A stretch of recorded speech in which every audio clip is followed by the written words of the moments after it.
What's up guys, this is Shannon. Today we are going to check out Tropicana Miyu, Petaling Jaya. Let's go.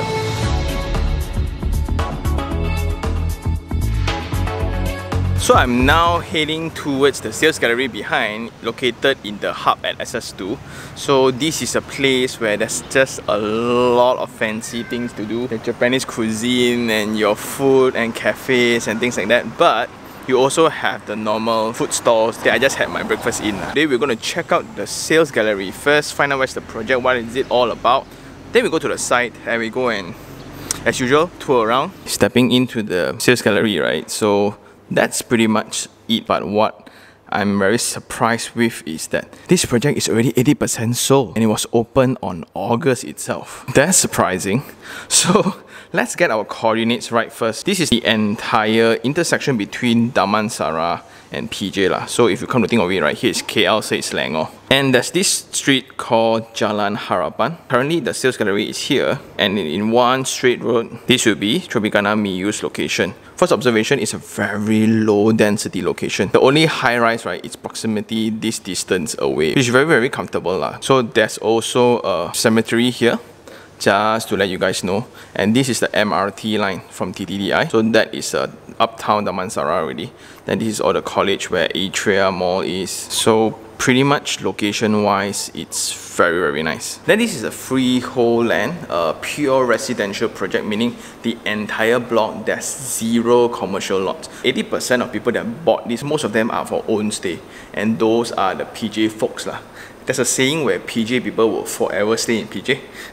And they will never want to stay in KL and vice versa. So I guess the saying is true. So part of the selling point when they were describing to me is actually the treatment for facade that revolves around timber gold. These are the timber panels which is actually used and applied in the sales gallery itself. So timber panels like this, of course, I think for facade you won't use genuine timber, but you will use aluminium cladded ones.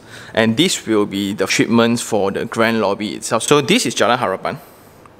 And the shape is actually a L-shaped land, and this is actually the entrance to the guardhouse. Then only they go into the unit and they cascade upwards to the car parks, then the podium, then your towers. 40 stories of them. Then at level 7, the usual treatments for facility deck. This is a 40-meter pool, infinity edge, and you have a floating gym viewing towards it. So it's going to be very nice. And then you have the usual somewhat Tropicana treatments in terms of landscape, where you have the leisure area, children playground, you have the community hall, and then there's this indoor playroom. I think that's pretty sweet.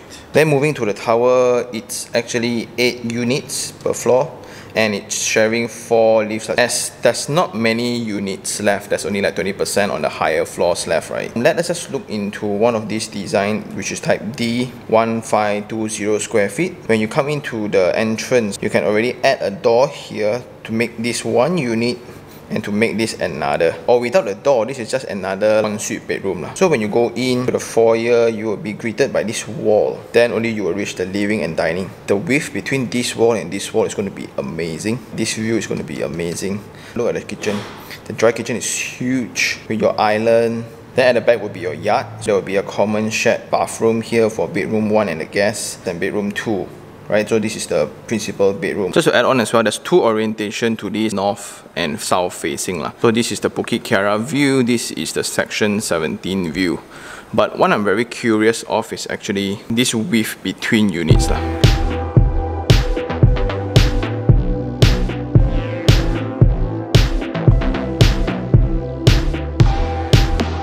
Okay, I pulled some strings and I got access to this document. This is the technical drawing for the floor layout. As we mentioned, first we need to access where the lifts are, and this is actually laid 3 in a row like this.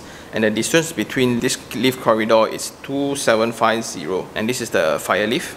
And the bin room will be accessing to this side of the wing. So for units of these areas, just be well informed that there's going to be a bin room here lah. But I'm seeing a door here on each side, which means before I go into my unit, either this side or this side, I need to go through another checkpoint before I head on. So that's pretty nice. And for units that use this corridor, right, this will be very bright because all of these are window. But this side is because it's the fire staircase, hence it's going to be blocked by this massive block of stairs. This is 8 meters between block, hence like the kitchen to kitchen difference is actually 8 meters away. Therefore the corridor generally is 5.5 feet, which is around 1.6, 1.7 meters. Very comfortable. Due to the design of the block like this, you have access to daylight in every direction.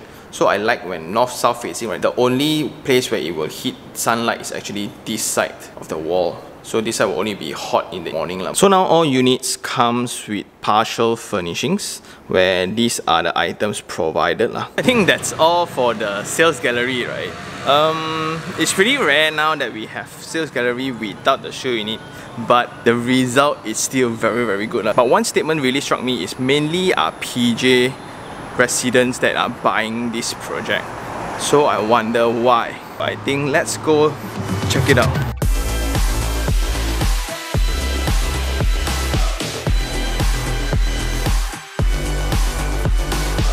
We are now in front of the site. This is Jalan Harapan, and what you can see from the surrounding is the existing old landed houses where it's really a road away. It's pretty close. But here you get direct access to Sprint Highway, but it can get kinda congested. Also, part of their requirements set by the authorities, right, is to beautify this road in the future. So I'm pretty excited to see what's the outcome. What will this road be in the future? And since it's a fully residential project, right?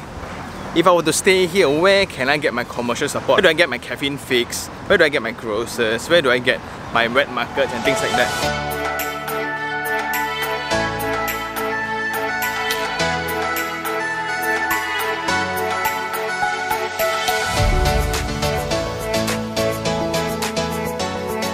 Now we are in the intersection between section 13 and section 17. So section 13 consists of all the factories, where it's mainly industrial areas. Also, you have Columbia Hospital, you have the Bureau for Pharmacists, you also have the University Malaya in this Jalan University itself. Then further that you have the GH, which is the University Hospital. Then next to the Columbia Hospital, you have Jaya 1, where all the offices are. And these are the hostel for university students. Hence, the residents around this side of Petaling Jaya, right, mainly consist of students, working class people, white collars. But during the weekends, a lot of people choose to come around PJ because of the hipster culture, the hidden cafes that is around the corner. So we're gonna go check out maybe one or two lah. So you can really see the distinct between your high-end cafes as well as your kopitiam kopi lah. So I think they have everything here. The dynamic range of experience is very wide here. So one of the main characteristics of the township for section 17 is in the midst of all this residential, there will be like a row or two for shop houses like this, and this is where all the cultural elements are. And this is like 2 o'clock, you can really see that there's no car parks. And now we are going to check out a cafe that I usually always go to. It's called Touche, where the baked goods are just amazing.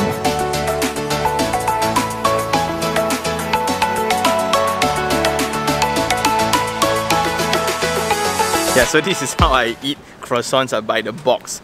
It's that good. This is the culture, especially during the weekends when people just hop around cafes. And here, there's one type of the coffee and baked goods, right? The other type is when you have like Thai foods and all. Bars around Happy Mansions, you have the Indian rice at Kana, right? Opposite, you will have the durians and things like that.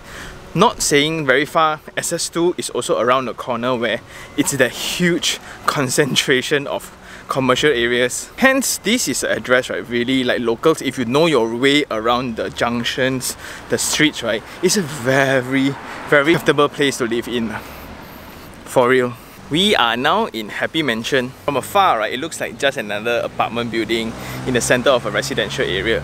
But on the ground floor, the commercial lots, right, is one of the main attractive spots for locals during the weekends, where you can have that chicken rice, you can have all the cafes, you can have pizza here, then you have local delights like the chendol. On weekends, the car park here is always very packed. It's this type of very down to earth, nothing fancy, but when you walk in, right, ooh, the food is different.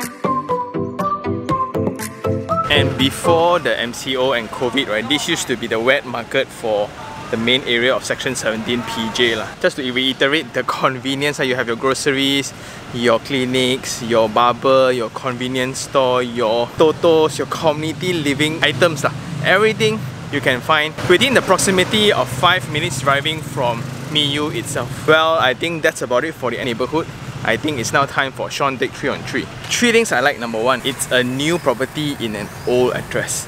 This is when the project, right, can really leverage on the established neighbourhood surrounding where you have existing communities, existing infrastructures and etc. This is convenience at its best. When the project is ready, right, you can just move in and you know where to eat, where to live and really basically how to live lah. Hence, that explains why the main buyers for this all comes from this PJ area itself. Point number 2 is the density. There's 2 parts to it. One is the area density, where if you look into the area view, high-rise, then nothing else, right? It's all low-rise community right here. So there's unblocked view from each tower as well, so that I really enjoy. Also to the density of the block itself. 271 units in a 2-point-something acre land. I think it's amazing. Very rare you have only one tower of residence. Plus it's a pure residential usage tower. Apart from the numbers, if you look into the layout, right, it's divided into 4 different wings and one corridor is only shared by 2 owners.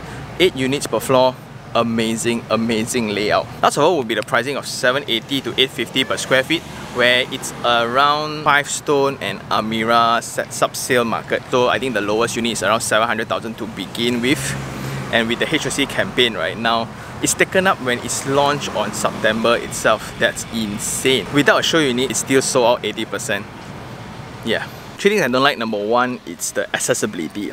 Although there's a direct connection to Sprint, although it's very close to all these, right, that particular road again might be very different in what we see today during the peak hours lah. So I'm not sure what the infrastructure improvement will be done. Also the connectivity to MRTs and LRTs. Yes, you have the TTDI, you have the Taman Bahagia one, you have the Tropicana Jaya one. Everything, it's there, just that it's further away. So if you're a person who really buying it for home, you want to stay away from all these, then it's fine. Number 2 is the immediate surrounding, where there are certain houses that are really very close to the boundary. So I am pretty concerned about that. Design of the building, I can see why they are shading a lot for privacy reasons, and if you are in 40 stories, then I think it's no problem lah. Last of all is the lack of show unit lah. Without show unit, right, you think like, how is the unit going to look like? And I think based on our experience of visiting few hundred units, right, based on the layout plans, we can somewhat see and imagine the end product. But this is when the brand of the developers is different, where they have different track records altogether to prove their treatments to common areas such as the lobby, such as the facility deck, the swimming pool and etc. This is when brands help to bridge that gap of uncertainty, right? But you come to think of it, right, without the show unit, also 80% sold. That is how confident the market is towards their brand. So I guess it's invalid. So do I like the project? I'm very tempted, like if I actually grow up in PJ, and this is where my parents are, my in-laws are, and I hope that my kids will also live around the place, because if you look into the surrounding, right, it's seriously very neighborhood friendly one. There's no noise and things like that, and during the weekends it's actually jam-packed in PJ due to the rich diverse culture of cafe hopping, the designer bars, the fine dinings and the unique cuisine, where you have the Thai lah, the Vietnam lah, the western food lah, everything also got in this particular location. Not only that, like from living aspect, right, university there, schools there, hospitals there, infrastructures there, highways, you have the LDP, the federal, the Sprint. So it's a matter of whether you want to stay here or not lah. And based on the performance of sales, the pricing is very attractive, where it's very well priced. Then this is a discussion of whether do you want to upgrade from a individual title terrace house over to an apartment. Because the only concern here most of the time is the security. Access to terrace houses like this is actually free for all. Anyone can come and go, and that is most often the time the problem. But we must also acknowledge the convenience of living in landed, like you just park and walk in. That's the best, right? And I think that's about it for this episode. If you really like this episode, like it, share it, and even subscribe for more information like this. Until next time, this is Sean Tan. Ciao.